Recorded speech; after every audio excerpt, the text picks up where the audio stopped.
Assalamualaikum warahmatullahi wabarakatuh. Alhamdulillahi hamdan katsiran kama amar. Asyhadu an la ilaha illallah wahdahu la syarikalah wa asyhadu anna Muhammadan abduhu wa rasuluh la nabiyya ba'dah. Amma ba'du fa ya ibadallah.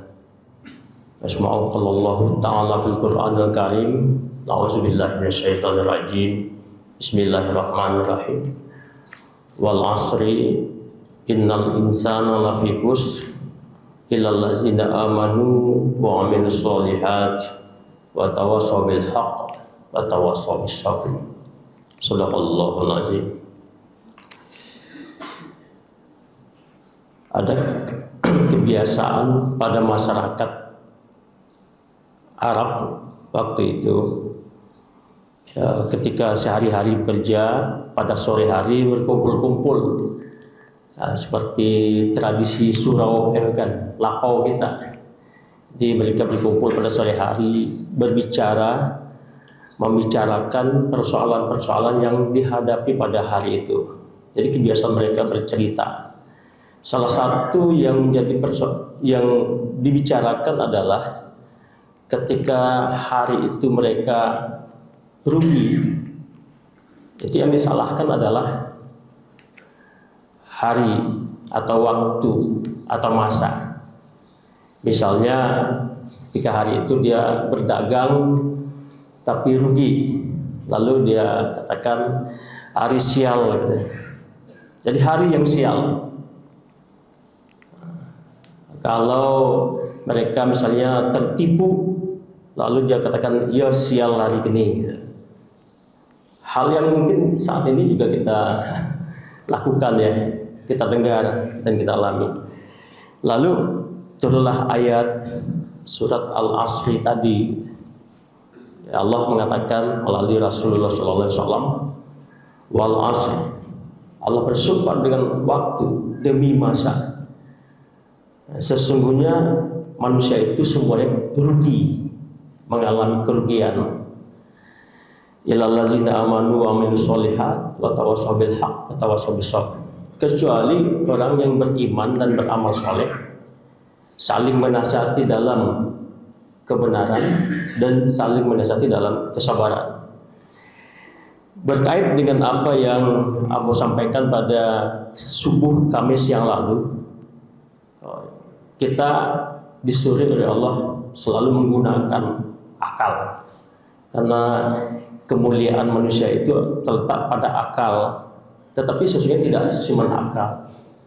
Akal itu berimbas berkaitan dengan apa yang disebut juga kolbu. Kalau bagi orang Minangkabau pada masa lalu, ya dalam kehidupan sehari-hari pada masa lalu itu sudah menggunakan akal dan kalbu.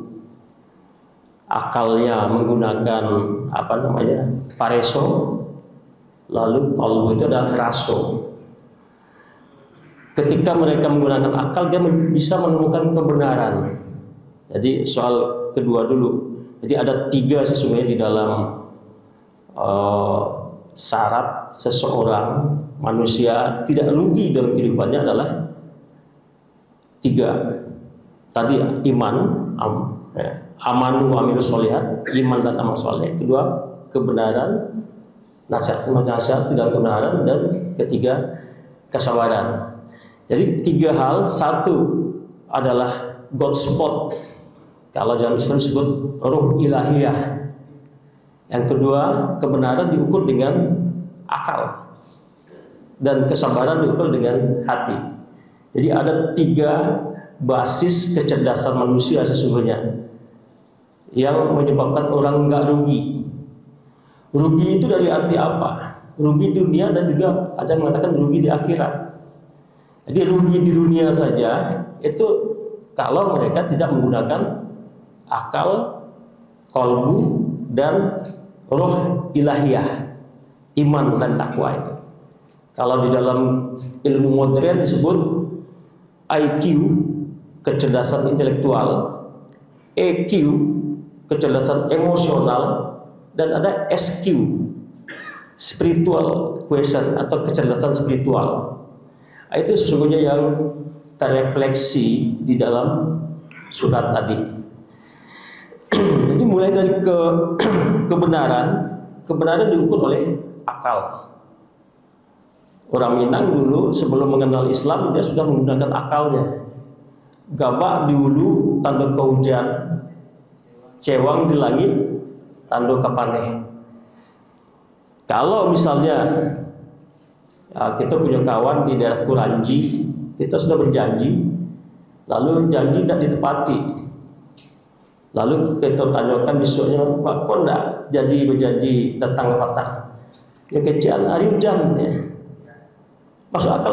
Padahal kita lihat hari cewang di langit.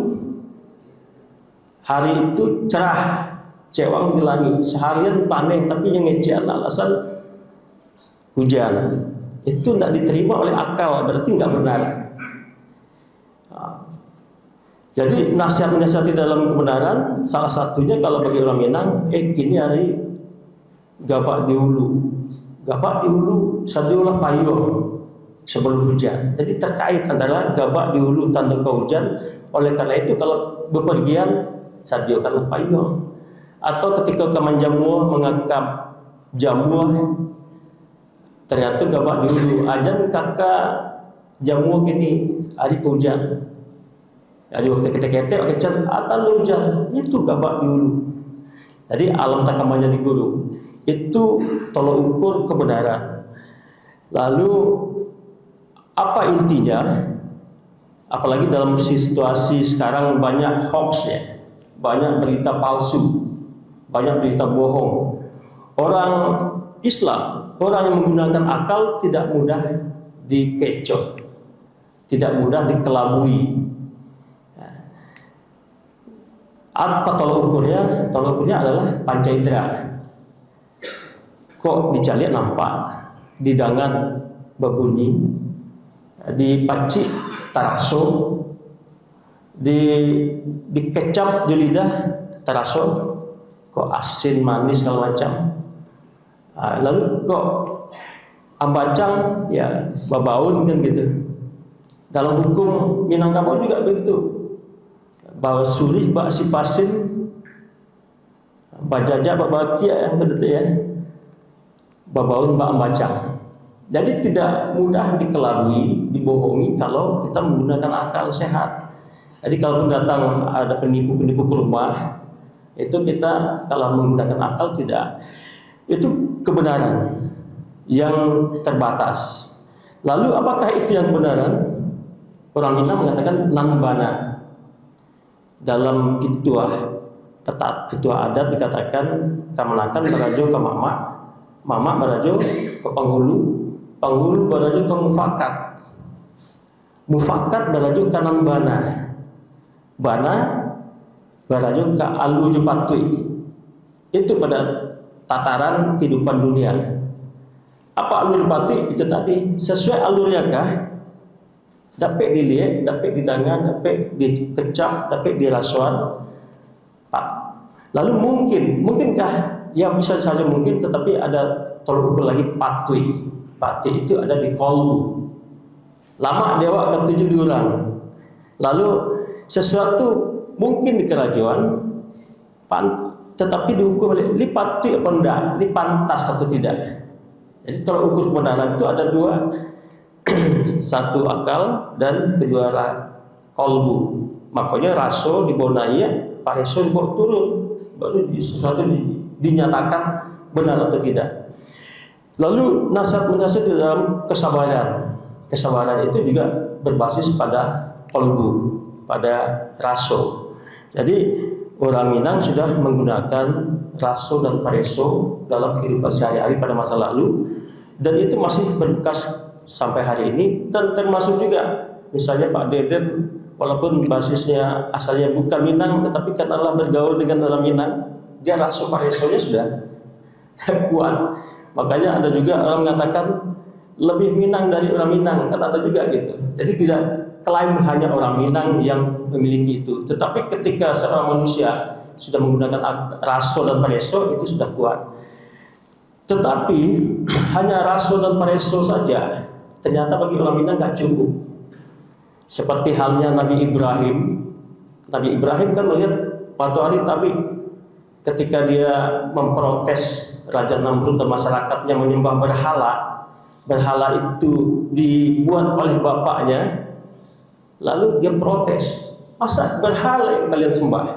Kan bukankah bapak saya yang buatnya? Lalu Nabi Ibrahim belum dapat siapa yang wajib disembah. Dia lihat matahari, wah jangan-jangan ini nih yang disebut Tuhan. Ternyata matahari terbenam, tak mungkin kesimpulan. Lalu lihat bulan, wah ini lebih sejuk, lebih lembut, jangan-jangan ini Tuhan. Ternyata ketika siang datang, bulan juga hilang. Dia lihat bintang-bintang banyak, bintang bukan, tak mungkin Tuhan itu banyak.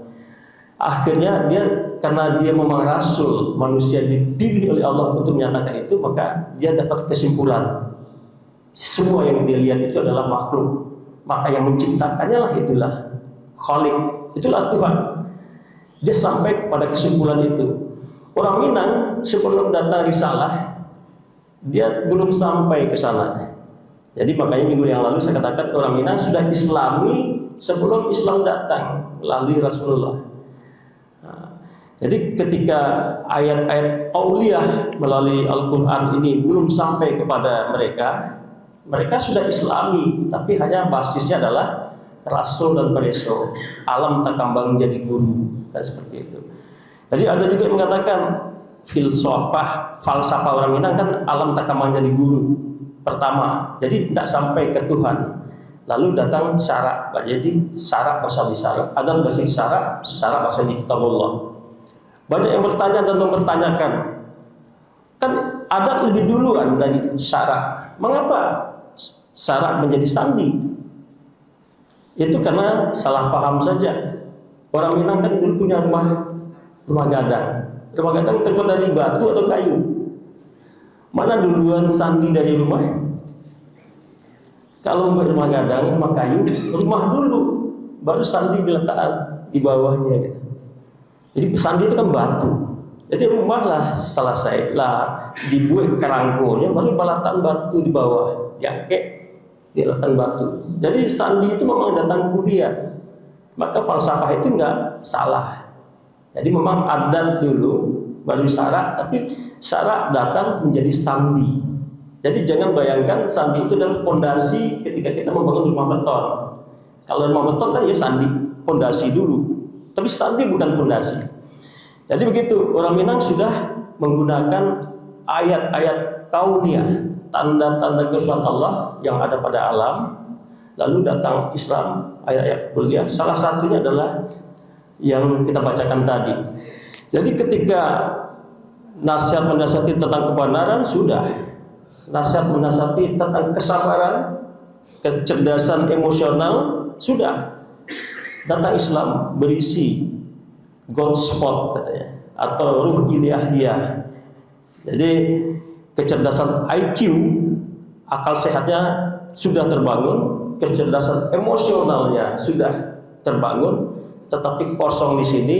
Datang Islam berisi ruh ilahiyahnya muncul. Jawaban yang ditemukan oleh Nabi Ibrahim juga dapat diperoleh oleh orang-orang tua kita dulu. Sehingga ada bahasa syarak bahasa kitabullah. Apa itu gospel? Iman dan amal soleh. Jadi ketika dihadapkan kepada sesuatu persoalan, dicerna dengan akal, ditimbang dengan perasaan, lalu tinggal lagi soal iman. Iman itu tidak bisa dijelaskan oleh akal sehat. Ada hal-hal yang tidak terjawab oleh akal sehat, itulah dijawab oleh iman. Nah, iman tidak butuh hanya tidak perlu pembuktian dalam arti seperti halnya ilmu pengetahuan, seperti itu. Jadi oleh karena itu di dalam ayat ini disampaikan bahwa orang itu manusia itu merugi kecuali dia gunakan akal sehat untuk saling menasihati dalam kebenaran, dia gunakan kecerdasan emosional, rasonya untuk menasihati dengan tentang kesabaran, dan beriman dengan Allah beriman dan beramal saleh. Iman saja tidak cukup tanpa pembuktian dengan amal soleh. Jadi oleh karena itu pada pagi hari yang berbahagia ini, yang mulia ini, kami sampaikan tentang penafsiran kami tentang surat ini, bahwa surat ini menyatakan bahwa orang itu akan selalu merugi. Bukan waktu yang membuat kita rugi, bukan waktu sial, waktu kurang elok dan sebagainya, tetapi kunci kerugian atau keberhasilan itu ada pada diri kita, dan Allah sudah memberikannya. Apa itu? Kecerdasan intelektual, akal sehat, kecerdasan emosional, kecerdasan hati, qalbu, dan kecerdasan ilahiyah, ruh ilahiyah atau God spot, kecerdasan iman dan amal soleh. Mudah-mudahan ulasan singkat ini bermanfaat bagi kita bersama untuk menjadikan kita setiap hari selalu tidak merugi. Tidak ada persoalan dengan usia, apakah masih muda, sudah setengah baya atau tua. Kehidupan kita semakin hari semakin dekat kepada kematian, maka sesungguhnya itu peluang dan kesempatan kita untuk memperbaiki diri supaya tidak merugi. Kalau kemarin masih merugi 100, ya sekarang merugi 90, kalau bisa tidak merugi sama sekali. Itulah progres kehidupan kita, makin hari makin baik. Kalau tidak, kita adalah termasuk orang yang merugi.